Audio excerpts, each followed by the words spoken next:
नमस्कार, मैं हूं हिमांशु भायानी और आप देख रहे हैं डेटलाइन गुजरात न्यूज़.com का डिजिटल वीडियो बुलेटिन।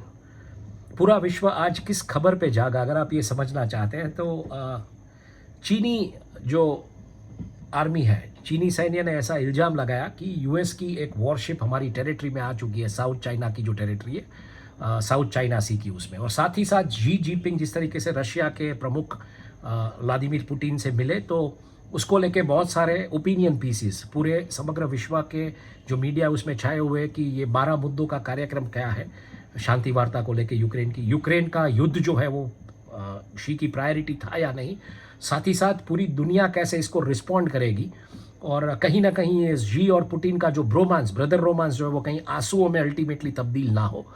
और एक बात ये भी आ रही है कि क्या शी ने एक संदेशा दिया है पूरी दुनिया को और ये कैसा संदेशा है, और शी सिर्फ रशिया से अपनी नातेदारी रखना चाहते हैं या उनका जो इन्वॉल्वमेंट वो भी यूक्रेन में भी बढ़ेगा। तो इन सब मुद्दों को लेकर ओपिनियन पीसीस पूरी दुनिया में चल रहे हैं।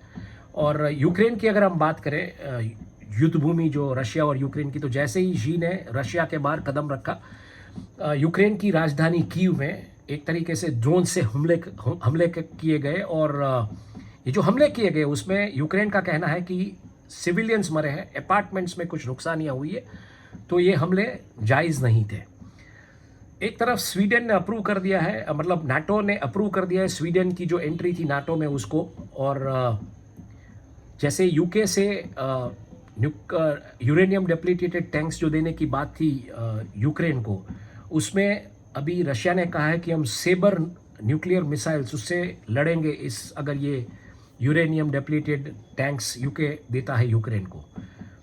और इंटरनेशनल क्रिमिनल कोर्ट जो है उसने कहा है कि जिस तरीके से बातें आ रही है कि पुतिन को अगर अरेस्ट किया जाएगा तो उसके कुछ आसार अच्छे नहीं आएंगे, तो हम इसको लेके जरा भी बिल्कुल चिंतित नहीं। आगे बात करते हैं एशिया से। एशिया में क्या चल रहा है? चाइना का जो मैकोंग डैम है उसको लेके थाईलैंड के आसपास के जो मच्छीमारी का जो धंधा करते हैं, मछली पकड़ते हैं, ऐसे जो गांव होते हैं वहाँ पे जो मछुआरे होते हैं, वो गांव अभी खाली होने लगे। वो मछुआरे कहीं और जगह जाके बसने लगे क्योंकि डैम से कभी भी कुछ भी पानी आ सकता है या पूर आ सकता है, बाढ़ आ सकती है, हालांकि जैसे ही सीज़न चेंज होगी।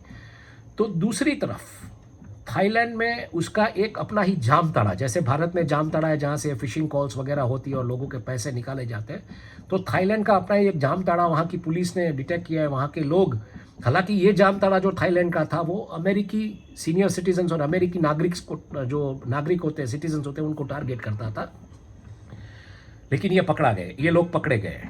नॉर्थ कोरिया से तो लगातार खबरें आ ही रही है, जिस तरीके से न्यू मिसाइल्स का जो परीक्षण हुआ है या मिसाइल्स फायर हुई है, उसके चलते अगर हम बात करें तो सऊदी अरेबिया में ईरान की जो नई एम्बेसी, मतलब ईरान की जो एम्बेसी थी, सऊदी अरेबिया की जो एम्बेसी थी ईरान में, वो फिर से खोलेंगे ऐसे आसार कुछ दिख रहे हैं। और सऊदी और ईरान के जो वित्त मंत्री, फिनेंस मिनिस्टर्स जो होते हैं, वो आने वाले दिनों में जल्दी ही मिलेंगे, मतलब कुछ व्यापारिक बातें होगी उनके बीच।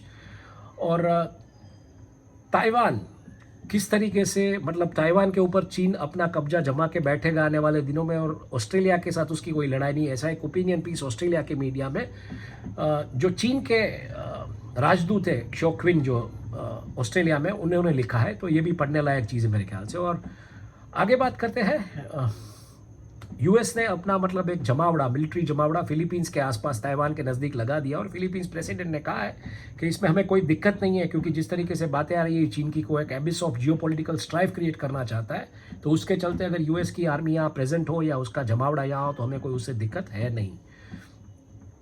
जापान करीबन $30 मिलियन का एक नॉन लीथल इक्विपमेंट यूक्रेन को देने वाला है। उसके चलते रशिया ने कहा है कि हम लोग जापान के पास अपना जो जमावड़ा है वो जमाएंगे, क्योंकि उन्होंने कहा है कि अमेरिका की एक्टिविटीज़ बढ़ रही है एशिया पैसिफिक रीजन में, तो हम ये अपना जमावड़ा वहाँ जाके, मतलब Russia boost it's defence near Japan, इस तरीके की खबरें वायरल हुई है। वायरल मतलब सभी जगह पे एशियन मीडिया में जो हेडलाइंस होती है पूरा एशिया खंड, उसमें कहीं ना कहीं ये देखने को मिलती है। आगे बात करें तो चाइना ने अपना एक Covid vaccine, domestic Covid vaccine, mRNA वाला, स्मॉल mRNA, वो वाला वैक्सीन जो होता है कोविड-19 का, वो अपना बनाया है और वो अप्रूव भी कर लिया है। और एक बहुत ही अजीबोगरीब किस्सा हुआ है नेपाल के चितवन में। हालांकि ये पर्यावरणविदों के इंटरेस्ट का मुद्दा है और जो लोग वन्य सृष्टि के साथ काम करते हैं उनके लिए इंटरेस्ट का मुद्दा है कि एक बाघ ने एक घड़ियाल को मार डाला और घड़ियाल का जो सर है वो पूरा खा गया। उसके जो दृश्य वगैरह जो है, उसके फोटोग्राफ्स वगैरह ये काठमांडू पोस्ट नेपाल का जो अखबार है उसमें दिया है। और ये बहुत ही चित्र विचित्र घटना है, मेरे ख्याल से पहली बार हुआ है। रेयर ऑफ द रेयरेस्ट ऐसा कहा जाता है उसमें। मध्य पूर्व एशिया की बात करें तो एक बहुत ही बड़ा ओपिनियन पीस मध्य पूर्व एशिया में डिबेट का मुद्दा बना है कि जिस तरीके से चाइना ने सऊदी और ईरान के जो रिलेशनशिप है उसमें उस तरीके से एक तरीके से दखल अंदाजी करके सब कुछ ठीक किया, तो इसको लेके जो उग्यार प्रजा है चाइना में, मुस्लिम उग्यार प्रजा, उसके तरफ ये कैसे जाएगा, ये कैसे देखा जाएगा, इसको लेके एक पूरा ओपिनियन पीस मिडिल ईस्ट के मीडिया में चर्चा का मुद्दा बना हुआ है। साथ ही साथ जो रेमिटेंस होता है, पैसा जो आता है मिडिल ईस्ट से, वो बड़ा है। इन्फ्लेशन और महंगाई बढ़ने के बावजूद ये पैसा बड़ा है। ये मतलब इन्फ्लेशन, रेमिटेंसेस बड़े हैं। और यूके की जो सरकार है उसने ट्रैवल एडवाइजरी इशू की है उन मुसाफिरों के लिए जो टर्की जा रहे हैं कि थोड़ा संभल के जाइएगा। इजरायली मिनिस्टर ने एक बयान दिया था कि मुझे कुछ दुबई पसंद नहीं आया, फिर उन्होंने वो बयान को मतलब वापस लिया है, कहा है कि मैंने तो ये मजाक में कहा था। और एक स्टडी बाहर निकली है सऊदी अरेबिया से जहाँ पे लिखा गया है कि रेड सी जो है वो अटलांटिक का एक मतलब एक छोटा सा नमूना है। तो मुझे लगता है पर्यावरणविद और ये जो क्लाइमेट चेंज एक्सपर्ट्स वगैरह है उनको इसमें थोड़ी दिलचस्पी ज़्यादा रहेगी। आगे बात करते हैं अफ्रीका में। अफ्रीका में क्या मुद्दा छाया हुआ है, तो अफ्रीका में इथोपिया ने जो एक वहाँ की जो राजनीतिक पार्टी थी, टिग्रे पार्टी, उसके ऊपर जो उनके ऊपर टेररिस्ट का ठप्पा लगा दिया था, तो वो मतलब वो डेजिग्नेशन अभी हटा दिया है टेररिस्ट का। तो ये एक अच्छी खबर है इथोपिया से। और आगे बात करते हैं कि संयुक्त राष्ट्र संघ ने कहा है कि अफ्रीकन यूनियन जो सोमालिया में जो काम कर रहा है, अफ्रीकन यूनियन सोमालिया मिशन जो है जो काम कर रहा है, उसको 90 मिलियन की राहत आपको देनी पड़ेगी, क्योंकि इनके चलते बहुत सारे टेंशन्स कम हुए हैं। सोमालिया मतलब एक अच्छी दिशा में जा रहा है और सिक्योरिटी भी बढ़ी है। और ये सिक्योरिटी अगर गवर्नमेंट को हैंड ओवर करनी है आने वाले दिनों में, तो इसको लेके 90 मिलियन की राशि आपको, मानी कि $9 करोड़ आपको देने पड़ेंगे। बुरुंदी ने जो डेमोक्रेटिक रिपब्लिक ऑफ कॉन्गो जो एक रेबल ग्रुप है, जहाँ जहाँ पे भी मतलब उनको भगाया, उनका जो एरियाज़ है वो वापस ले लिया है। बुरुंदी आर्मी ने ऐसा क्लेम किया है। और अल्जीरियन पुलिस ने सीरिया और यूरोप के बीच एक जो ह्यूमन ट्रैफिकिंग नेटवर्क चल रहा था उसको मतलब ध्वस्त किया है, ऐसा उन्होंने क्लेम किया है। और रवांडा का जो बिजनेस है, रवांडा का व्यापार, खास करके कंस्ट्रक्शन इंडस्ट्री और सिक्योरिटी को लेके, तो ये बिजनेसेस जो है वो काबो डेलगाडो करके एक जगह है मोज़म्बिक में, वहाँ पे शिफ्ट हो रहा है बॉर्डर पॉइंट पे, क्योंकि किगाली करके जो वहाँ के नेता है रवांडा की, उनकी जो मिलिट्री इंटरवेंशन है वो बढ़ती जा रही है। तो ऐसे माहौल में वो चाहते हैं कि वो मोज़ाम्बिक में चले जाए। ब्रिटेन ने एक तरीके से तमिल रेफ्यूजीज़ है उनको डिपोर्ट किया है, रवांडा भेजा है उनको। ये तमिल रेफ्यूजीज़ ने आत्महत्या करने की कोशिश थी, ऐसा तमिल गार्डियन का अहवाल है। और इजिप्ट ने जो चीनी होती है, शुगर, चीनी के निर्यात पे बैन लगाया है। और साथ ही साथ फिच ने घाना की जो सॉवरेन रेटिंग्स है उसको अपग्रेड की है। देखिए ये सब हाइलाइट्स है न्यूज़ की। अगर ये न्यूज़ आप डिटेल्स में पढ़ना चाहते हो तो हमारी वेबसाइट dateline-gujaratnews.com DATELINEGUJARATNEWS.com हमारा URL है। वहाँ पे जाके न्यूज़लेटर और न्यूज़ बुलेट पॉइंट्स जो होते हैं एक तरीके से वायर के स्वरूप में, तो उसे आप पढ़ सकते हैं। ये लिंक्ड है कहीं ना कहीं, तो आप उस लिंक को क्लिक करके पढ़ सकते हैं। अगर हम बात करें यूरोपीय मीडिया की, तो यूरोपीय मीडिया मतलब पूरा यूरोप आज जागा ऐसे समाचार को लेके जहाँ पे कि एक जहाज़ जो था रिसर्च करने के लिए जाता था समंदर में, वो बड़ा जहाज़ एडिनबरा स्कॉटलैंड के एक डॉकयार्ड पे उलट गया और कई लोग वहाँ पे गंभीर हुए, उनको हॉस्पिटल ले जाया गया हेलीकॉप्टर से वगैरह। और ये खबर पे आज यूरोप जागा है। और यूरोप के जो लीडर्स हैं उन्होंने कहा है कि यूक्रेन को अभी हमको मतलब सैन्य राहत या सैन्य मदद करनी पड़ेगी। तो ऐसे माहौल में यूरोप के जो इकोनॉमिस्ट हैं वो ये चिंता जताते हैं कि यूरोप की अभी माली हालत, यानी कि एक तरीके से एक फाइनेंशियल क्राइसिस में शायद यूरोप जा सकता है, क्योंकि जिस तरीके से बैंकिंग कबाल जो कोलैप्स हुआ है पूरी दुनिया में, ध्वस्त हो रहा है बैंकिंग को लेके जो खबरें आ रही है बैंकिंग क्षेत्र को लेके, तो कहीं ना कहीं उसकी असर यूरोप में भी देखने को मिलेगी। अगर बात करें ईयू की, यूरोपियन यूनियन का जो एक सेंसरशिप रिजीम है वो शायद समग्र विश्व में जा सकता है। सेंसरशिप रिजीम ऐसी मतलब ऐसी उसमें जिसको बोले प्रोविजंस है कि अगर सोशल मीडिया पे कोई पोस्ट आपत्तिजनक है तो उसको हटाया जा सकता है with special powers and special provisions. तो ये शायद पूरे समूचे विश्व में इसका मॉडल फॉलो किया जाएगा। ऐसे ओपिनियन पीसीस यूरोप के मीडिया में फ़िलहाल चल रहे हैं। आगे बात करते हैं, फिनलैंड ने कहा है कि अफ़गान से आने वाली महिला और जो लड़कियां होगी उनको वो शरणार्थी के रूप में अपने मुल्क में एक तरीके से जगह देगा। और प्रिंस विलियम ने अचानक ही पोलैंड के आसपास जो जमावड़ा था, लश्करी जमावड़ा, वहाँ पे मतलब चले गए और मिलने लगे सैनिक से। तो ये वीडियो और ये खबरें बहुत वायरल हुई है यूरोप के मीडिया में। और न्यूयॉर्क ने एक तरीके से 6.2 मिलियन यानी कि 65 लाख डॉलर, 62 लाख डॉलर्स का एक जो कॉइन था, सिक्का, जो ब्रूटस ने बनवाया था सीजर की मृत्यु के बाद, उस सिक्के को मतलब वापस कर दिया है ग्रीस को, क्योंकि उनका एक तरीके से अगर देखा जाए तो उनकी एक ऐतिहासिक विरासत है। और डच की जो एक मरीन कॉन्ट्रैक्टिंग फर्म है वैन, और उन्होंने पोर्ट टाइन में उसको सिलेक्ट किया एक ऑफशोर विंड फार्म प्रोजेक्ट के लिए। तो उसको लेके भी ये खबरें यूरोपियन मीडिया में चल रही है। आगे बात करते हैं अमेरिका में क्या हो रहा है। अमेरिका में खबरें हैं फेड रिजर्व, यहाँ जैसे यहाँ पे रिजर्व बैंक ऑफ इंडिया है, वहाँ पे फेडरल रिजर्व जो है उन्होंने जो ब्याज की दरें थोड़ी बढ़ाई है 25 बेसिस पॉइंट से। तो उसकी वजह से वहाँ के शेयर बाजार में शेयर्स गिरने लगे, लेकिन सोने के भाव में चमक दिखने को मिली है। सोना तेज़ी की तरफ जा रहा है। तो फेड का ये जो 25 बेसिस पॉइंट बढ़ाने की वजह से सोने के भाव में फ़र्क देखने को मिला है। 8 states, United states of America में पॉन बिल एक तरीके से इंट्रोड्यूस कर रहे हैं, एंटी पॉन बिल। उसके चलते सैमसंग और एप्पल के जो फ़ोन्स होते हैं उसमें ऑटोमेटिकली जो पॉन कंटेंट होगा तो उसको मतलब एक तरीके से सेंसरशिप मिल जाएगी और वो देखने को नहीं मिलेगा आपको। 8 स्टेट्स जो यूएसए के उसमें। आगे बात करते हैं कनाडा की। रूपी कौर, जगमीत सिंह और कनाडा के कई कैनेडियंस के ट्विटर हैंडल्स ब्लॉक कर दिए गए हैं। ये ब्लॉक इसलिए हुआ है कि भारत में जिस तरीके से अमृतपाल सिंह, जो कि वारिस पंजाब दे के जो नेता है, जो एक तरीके से खालिस्तान समर्थक जुट है उसके नेता, उनको पकड़ा गया और उसके बाद भारत ने जिस तरीके से रिक्वेस्ट किया ट्विटर को, तो इनके जो ट्विटर हैंडल्स हैं उनको ब्लॉक कर दिया गया है। आगे बात करें तो कनाडा में एक तरीके से देखने जाए तो कनाडा ने कहा है कि रशिया का जो आक्रमण हुआ है यूक्रेन पे, उसको लेके जो लोग वहाँ से निकल रहे हैं उसका हम समर्थन करते हैं और उन्होंने उसको एक तरीके से वेलकम किया है। एक भारतीय कपल जो था, जो ओंटारियो में रहता था, जो भारत आ रहा था, लेकिन उनके पेपर्स में कुछ प्रॉब्लम की वजह से उनको वापस भेज दिया गया है, मतलब ओंटारियो वापस भेज दिया गया है। और साथ ही साथ वहाँ की एक वुड पल्प जायंट कंपनी जो है पेपर एक्सीलेंस, उसको बोला गया है कि आप कनाडा के जो कायदा या कानून है उसके मुताबिक काम कीजिए। एक खबर साथ ही साथ कनाडा के रेस्टोरा सेक्टर से आ रही है कि शैक्स करके एक कंपनी है, शेक शैक्स। ये कंपनी जो है वो क्रिंकल कट फ्राइज बनाती है और आने वाले दिनों में डजन्स से भी ज़्यादा इसके आउटलेट्स खुलने वाले हैं कनाडा में। तो ये जो मतलब खाने पीने के जो शौकीन है उनके लिए अच्छी खबर है कनाडा में।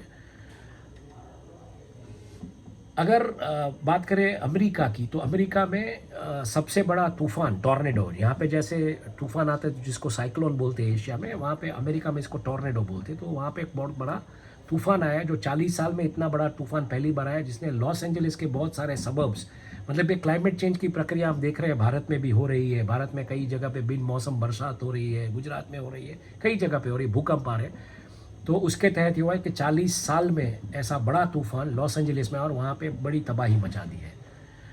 आगे बात करते हैं टिकटॉक के चीफ चू शोजी की। उनको कहा गया है, मतलब वो कांग्रेस के सामने हाजिर हुए क्योंकि वहाँ की जो यूएस की पार्लियामेंट है वो शायद टिकटॉक को बैन कर सकती है, उसका एक बिल आ रही है। और अगर आप पढ़ना चाहते हैं कि ये फेसबुक इंटर्न जो थे चाशुजी, जो मतलब आज एक टिकटॉक की कंपनी के सीईओ मालिक है, वो कैसे बने, तो इसके ऊपर भी बहुत सारी मीडिया की स्टोरीज चल रही है।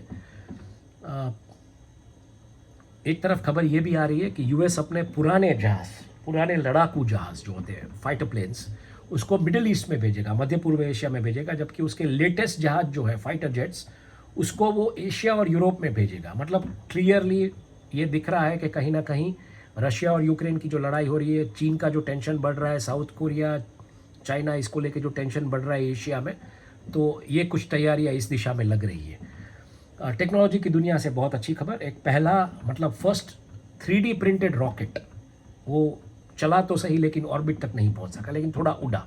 तो ये एक अच्छी खबर है टेक्नोलॉजी की दुनिया से। मुझे लगता है बाकी के आने वाले दिनों में भी ये भी शायद सॉल्व हो जाएगा और वो ऑर्बिट तक जाएगा। एक बहुत ही अच्छा वीडियो वायरल हुआ है अमेरिका से, जहाँ पे फॉक्स न्यूज़ के एक रिपोर्टर जो है, वो एक माँ भी है, उसका बच्चा मतलब एक स्कूल में फंसा हुआ था, जहाँ के बाहर वो रिपोर्टिंग कर रही थी और शूट आउट हुआ था स्कूल में।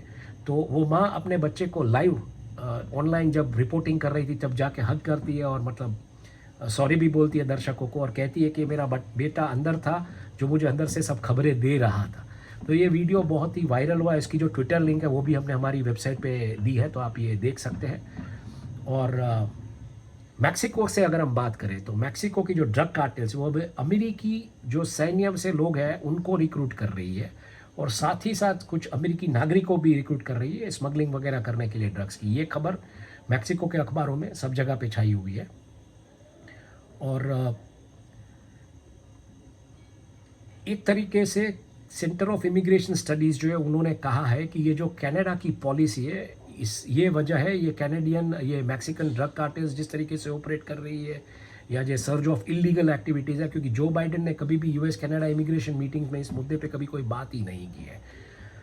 और एक तरफ प्रेसिडेंट लोपेस ओब्राडोर वो मतलब पूरी की पूरी कोशिश कर रहे हैं कि मैक्सिको एक तरीके से एक पूरा स्वतंत्र और एक पोटेंशियल आर्थिक रूप से उभर जाए। टेस्ला की जो मैक्सिको की गीगा फैक्ट्री है उसको मतलब जिस तरीके से जितने पेड़ वो काटेंगे उससे ज़्यादा पेड़, उसके डबल पेड़ उनको उगाने पड़ेंगे, ऐसा वहाँ के जो लीगल डिपार्टमेंट ने कहा है ज़मीन देने से पहले टेस्ला को, कि अगर आप ये करेंगे तो ही हम ज़मीन देंगे। तो टेस्ला ने माना भी है कि जितने पेड़ वो काटेगा उससे डबल पेड़ वो उगाएगा वहाँ पे। हैटी की अगर हम बात करें तो हैटी आज पूरे कैरिबियन द्वीप के सब समाचारों में हैटी छाया हुआ है। हैटी से खबर आ रही है कि गैंग्स ने एक तरीके से वहाँ पे अपना वर्चस्व जमाया है। करीबन 530 लोग गैंग वॉर्स में मारे गए हैं और यूएन ने भी चिंता जताई है, मतलब संयुक्त राष्ट्र संघ ने भी इस मुद्दे को लेकर चिंता जताई और कहा है कि आने वाले बाइडेन और ट्रेडू की जो मीटिंग होगी उसमें शायद ये मुद्दा आ सकता है। लैटिन अमेरिका की बात करें, लैटिन अमेरिका में 6.5 मैग्नीट्यूड रिक्टर स्केल का एक भूकंप आया और कई जगह पे तबाही की भी खबर आ रही है। और चिली ने एक तरीके से एक न्यू लिथियम एक्सट्रैक्शन मेथड वो लाई है, मतलब भविष्य को ध्यान में रखते हुए कि उसका सप्लाई कैसे कंट्रोल किया जाए। और कल हमने खबर की थी कि कोलंबियन आर्मी जो है वहाँ के बड़े बड़े अफसरों को निकाला गया, लेकिन आज कोलंबिया के प्रेसिडेंट गुस्ताव पेट्रो ने कहा है कि हर तरीके की वार्तालाप की जो बात हो रही थी ड्रग कार्टेल्स के साथ अब वो ख़त्म होती है। उन्होंने पुलिस को और ये जो सुरक्षा बल होते हैं कोलंबिया के उनको कहा है कि ये क्रिमिनल गैंग्स है उसके सामने उसी तरीके से पेश आइए और उन्हें ख़त्म कीजिए, मतलब उन्हें नेस्तो नाबूद कीजिए कोलंबिया की धरती से। कोलंबिया मतलब एक ड्रग ट्रैफिकिंग लैंड है, ड्रग कार्टेल्स का पूरा मतलब एक पैराडाइज है। पाब्लो एस्कोबार जो कि कोलंबिया से था। ब्राज़ील की हमने कल खबर की थी। ब्राज़ील से ये खबर आ रही थी कि जनवरी में उनका ऑयल प्रोडक्शन का जो डेटा था वो बहुत ही अच्छा इनकरेजिंग था, लेकिन आज एक खबर ऐसी आ रही है कि इसके चलते वहाँ के जो प्रेसिडेंट है लुइस इनाको लुला दा सिल्वा, उन्होंने कहा है कि भाई इसके ऊपर अब मुझे फॉरेन कंपनीज ऑयल कंपनीज जो यहाँ काम कर रहे हैं कि उसके ऊपर एक नया टैक्स लागू करेंगे। तो इसके चलते फॉरेन कंपनीज थोड़ी मतलब सोच रही है कि आगे कैसे बढ़े यहाँ पे। तो एक तरीके से नाराज़गी है फॉरेन ऑयल कंपनीज की इस नए टैक्स को लेके।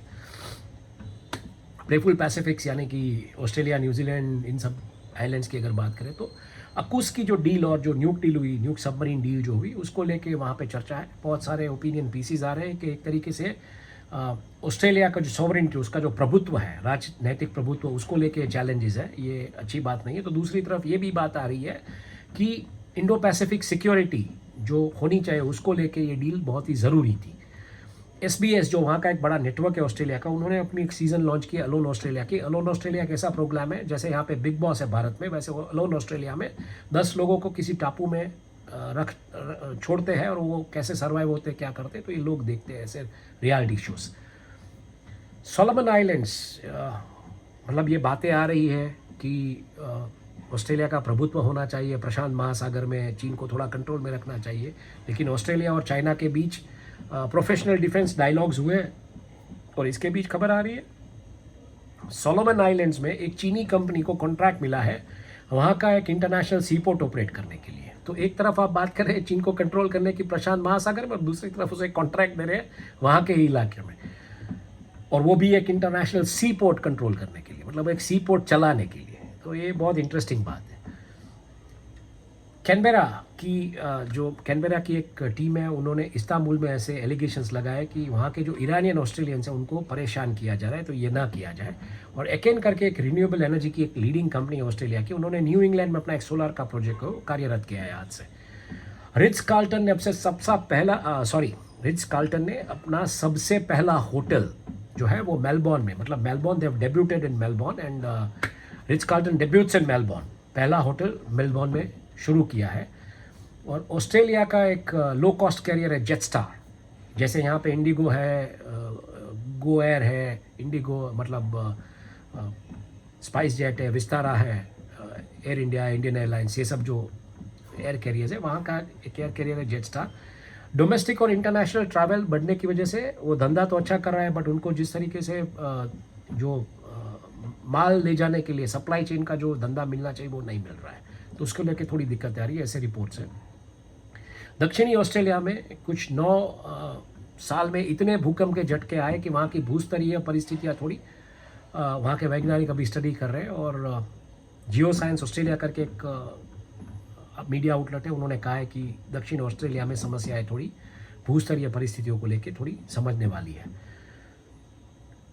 न्यूजीलैंड आगे बढ़ रहा है अपना 8.5 TWH पम्प्ड हाइड्रो प्रोजेक्ट को लेके, और जो पानी मतलब जो स्पिल हुआ था पिक्टन फेरी टर्मिनल पे, वो केमिकल स्पिल था, ऐसा तफ्तीश की जो एजेंसियां होती है उसकी तफ्तीश में बाहर आया है। और पापुआ न्यू गिनी जो है वो मीडिया, वहाँ के पापुआ न्यू गिनी का जो मीडिया है वो मतलब एक तरीके से दहशत में जी रहा है, क्योंकि वहाँ की सरकार ने कुछ ऐसी पॉलिसियाँ ड्राफ्ट की है, हर जगह पे मीडिया दहशत में ही जी रहा है अगर देखने जाए तो, कि जो जर्नलिस्ट की जो फ्रीडम होती है एक्सप्रेशन की या जो फ्रीडम ऑफ स्पीच, उसको लेके बहुत सारी समस्याएं हो सकती है, जर्नलिज्म नहीं कर पाएंगे।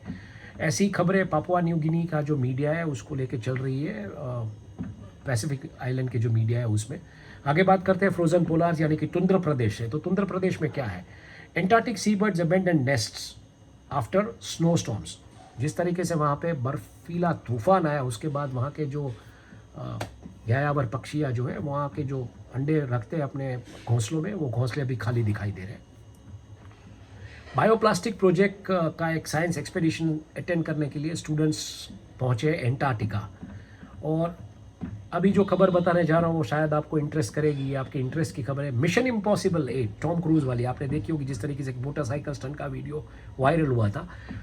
मिशन इम्पॉसिबल 8 का शूटिंग होना था आर्टिक सर्कल, आर्टिक के कुछ इलाकों में, लेकिन वहाँ की लोकल गवर्नमेंट ने मना कर दिया है कि भाई आप यहाँ पे शूटिंग नहीं कर पाएंगे, क्योंकि पर्यावरण को लेके या जो भी बातें हैं। तो मिशन इम्पॉसिबल में शायद ये आर्टिक को लेके जो सीन्स होंगे वो हमको देखने को नहीं मिलेंगे।